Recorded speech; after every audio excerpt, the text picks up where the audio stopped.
Episode 165, Merasa Sangat Naif. Fai Hung berhenti memeluk Shin Wajing dan membungkuk untuk melihat Ling Shi dan Huan Jin. Adik Shi, Yin-er. Fai Hung berbicara dengan lembut, tetapi samar-samar orang dapat memperhatikan bahwa suaranya sedikit bergetar. Ketika Ling Shi mendengar suara lembut memanggilnya, dia membuka matanya dengan harapan melihat orang yang berharap untuk datang dan menyelamatkan mereka. Huan Yin, yang wajahnya terkubur di dada Ling Shi saat dia dipeluk, berbalik untuk melihat sekelilingnya. Guru, Huan Yin menangis ketika dia melihat Fai Hung di depannya. Jadi tanpa ragu-ragu dia melompat ke arah Fai Hung, memeluk erat-erat saat tubuhnya gemetar ketakutan. Kakak Fai Hung. Ling Shi menatap Fai Hung yang matanya tertutup tetapi tersenyum lembut padanya. Akhirnya, Ling Shi tersenyum kegirangan saat melihat Fai Hung.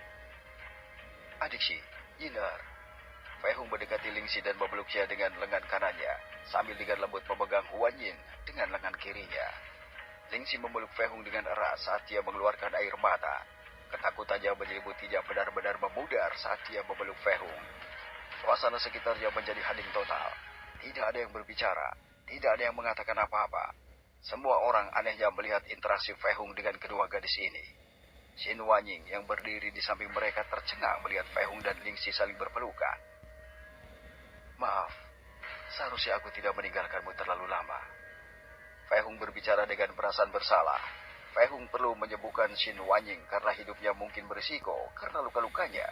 Jadi butuh beberapa waktu baginya untuk kembali. Meskipun pengakuan Shin Wanying membuatnya lengah dan dia sebagian lupa apa yang terjadi di pusat kota, itu masih tidak butuh waktu lama sebelum dia tiba dan menyadari apa yang terjadi. Tapi dia tidak pernah berpikir hal-hal akan sampai sejauh ini. Huan Yin tidak mengatakan apa-apa, sementara dia memeluk Fai Hung lebih erat dengan tubuhnya yang masih gemetar. Selama kakak kau datang, itu tidak masalah. Ling Shi menggelengkan kepalanya dan mengucapkan lagi kata-kata yang sama yang dia ucapkan padanya ketika mereka terbang. Maafkan aku. Fai Hung berbisik dan terus menyangkal dengan kepalanya, masih merasa agak bersalah. Akulah yang harus disalahkan. Shin Wanying juga merasa bersalah karena olehnya Fai Hung harus meninggalkan mereka semua dan pergi untuk menyelamatkannya. Ling Shi sedikit terkejut mendengar suara Shin Wanying. Jadi dia membuka matanya dan mengalihkan pandangannya ke arah Shin Wanying. Saudari Wanying, kau baik-baik saja. Itu bagus. Ling Shi tersenyum gembira saat melihat Shin Wanying dan kemudian membantah lagi dengan kepalanya. Tapi saudari Wanying, itu bukan salahmu. Jadi jangan merasa bersalah. Ling Shi tidak menyalahkannya, membuat Shin Wanying merasa sedikit bersalah. Ling Shi melambaikan tangan kirinya untuk memposisikan Wanying di depannya, di samping Huan Yin. Apakah itu sangat menyakitkan? Suara gemetar tapi lembut, Fai Hung terdengar lagi saat dia dengan lembut menyentuh pipi bengkak Ling Shi dan dahi terluka Huan Yin. Baik Ling Shi dan Huan Yin menyangkal dengan kepala mereka saat mereka melihat Fai Hung yang masih memejamkan mata. Orang lain yang berada di dekatnya memperhatikan bahwa suara Fai Hung lembut dan penuh kekhawatiran saat dia berbicara dengan kedua gadis itu. Tetapi pada saat yang sama, mereka merasakan sensasi yang kental dan menyeramkan mulai meningkat setiap detik.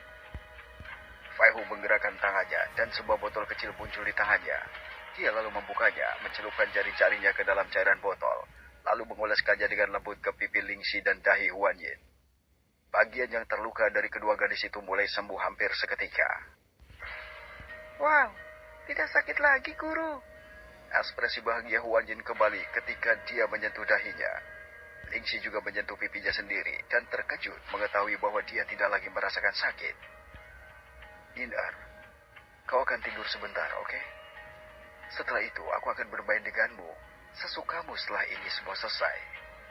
Fai Hung berbicara dengan lembut kepada Huan Yin, dan tanpa menunggu, dia merespon. Fai Hung mengulurkan tangannya dan dengan jari-jarinya menyentuh titik akupuntur di wajah Huan Yin, membuat gadis kecil Huan Yin memejamkan mata dan pingsan seketika. Fai Hung tidak membiarkan Huan Yin jatuh ke tanah, jadi dia menyangkanya dengan tangannya dan kemudian mempercayakannya kepada Ling Shi. Ling Shi memegang Huan Yin di tangannya. Nafas Huan Yin masih stabil, seolah-olah dia hanya tidur.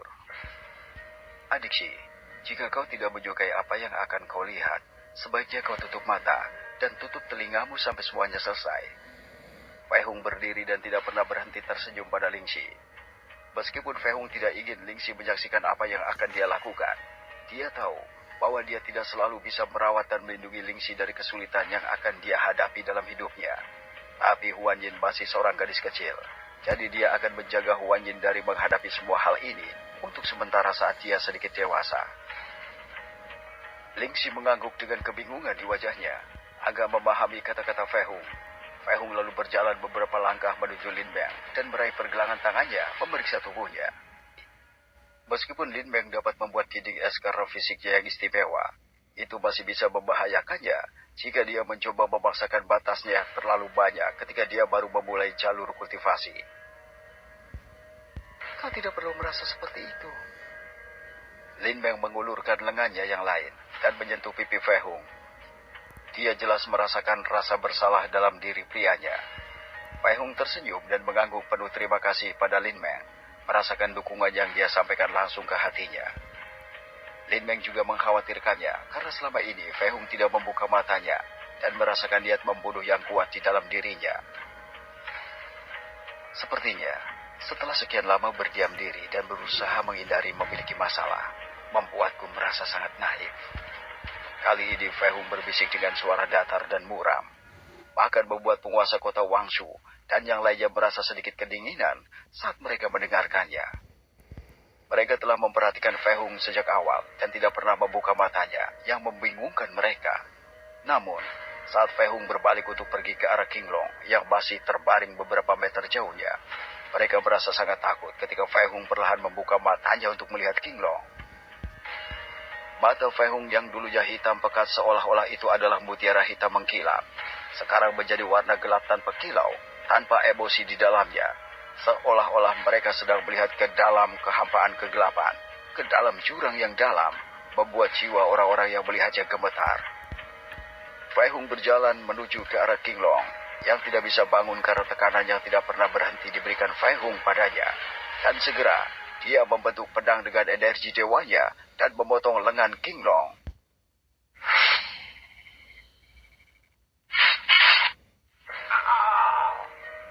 Qinglong berteriak ketika dia merasakan sakit kehilangan lengannya. Fei Hung berjalan ke arah Qinglong dan kemudian mengangkatnya dari tanah dengan memegang lehernya sambil membuatnya menatap matanya.